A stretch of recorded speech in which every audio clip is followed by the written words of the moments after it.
गणपति बप्पा मोरया, मंगल मूर्ति मोरया। महाराष्ट्र सहित पूरे भारत में बड़ी श्रद्धा और उत्साह के साथ मनाया जाने वाला पर्व है गणेशोत्सव। ये पर्व केवल धार्मिक ही नहीं बल्कि सांस्कृतिक, सामाजिक और ऐतिहासिक दृष्टि से भी अत्यंत महत्वपूर्ण है।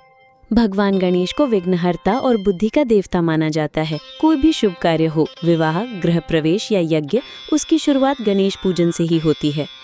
पौराणिक कथाओं के अनुसार माता पार्वती ने अपनी शक्ति से गणेश जी की उत्पत्ति की थी। सार्वजनिक गणेशोत्सव की शुरुआत लोकमान्य बाल गंगाधर तिलक ने 1893 में की थी। उस समय अंग्रेजों के खिलाफ जनता को एकजुट करने के लिए उन्होंने इस पर्व को सार्वजनिक रूप दिया।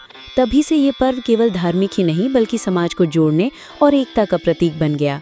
भाद्रपद शुक्ल चतुर्थी को घर घर और मंडपों में गणेश प्रतिमा लाई जाती है। मूर्ति स्थापना से पहले स्थान की शुद्धि की जाती है। भगवान गणेश को दूर्वा, लाल फूल, सिंदूर और मोदक का भोग अर्पित किया जाता है। मोदक गणेश जी का सबसे प्रिय प्रसाद माना जाता है। रोज सुबह शाम आरती की जाती है। सुख करता, दुख हरता, वार्ता विघ्नाची जैसी आरतियों से पूरा वातावरण भक्तिमय हो उठता है।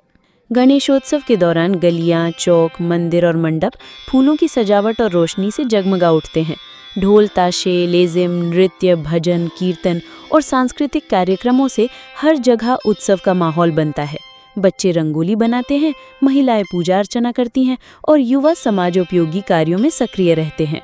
अनेक मंडल रक्तदान शिविर, स्वास्थ्य शिविर और पर्यावरण जागरूकता अभियान चलाते हैं। यानी गणेशोत्सव केवल पूजा नहीं बल्कि समाज सेवा और संस्कृति का भी उत्सव है। गणेशोत्सव का सबसे भावुक क्षण होता है विसर्जन। ढोल ताशों की धुन और गणपति बप्पा मोरया, अगले वर्ष जल्दी आना के जय घोष के बीच प्रतिमा का विसर्जन किया जाता है। विसर्जन हमें ये संदेश देता है कि जीवन में सब कुछ अस्थायी है। जैसे गणेश जी हर साल आते हैं और जाते हैं, वैसे ही सुख दुख भी आते जाते रहते हैं। हमें हर परिस्थिति को श्रद्धा और उत्साह से स्वीकार करना चाहिए। आज के समय में पर्यावरण की रक्षा करना बेहद आवश्यक है। इसलिए कई मंडल और घर अब शाड़ू की प्रतिमाओं का उपयोग करते हैं। कृत्रिम टैंकों में विसर्जन, प्राकृतिक रंगों का प्रयोग और प्लास्टिक मुक्त उत्सव, ये सब पर्यावरण संरक्षण की दिशा में अच्छे कदम हैं। गणेशोत्सव हमें केवल भक्ति ही नहीं बल्कि प्रकृति के प्रति जिम्मेदारी निभाने का भी संदेश देता है। गणेशोत्सव वास्तव में भक्ति, एकता, संस्कृति और समाज सेवा का संगम है। ये पर्व हमें सिखाता है कि यदि हम सब एकजुट हों तो कोई भी विघ्न दूर किया जा सकता है। आइए इस वर्ष हम सब मिलकर गणराय से प्रार्थना करें कि हमारे जीवन से सभी विघ्न दूर हों और सुख, समृद्धि, ज्ञान और शांति का वास हो।